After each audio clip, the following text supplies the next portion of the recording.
今天从嘉义市开来一辆保时捷帕拉梅拉，车主是个摄影爱好者，听闻郊外新开发了一处风景绝美的拍摄的，便满心欢喜的驾车前往。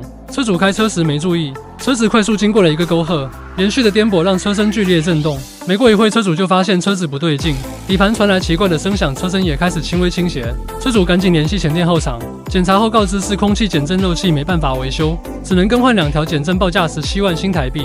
好在车主刷到过我们的视频，看到我们成功维修过不少豪车，保证质量的同时，1个中午就可以搞定，便把车送到了我们这。师傅仔细检查，发现缓冲胶磨损粉化，其实只要更换这些受损配件就行。师傅用专业模具精准扣压新皮囊，然后按原厂数据组装测试，打好气压后检测。这样维修你觉得怎么样呢？这份维修方案收多少合适？评论区说说你的看法。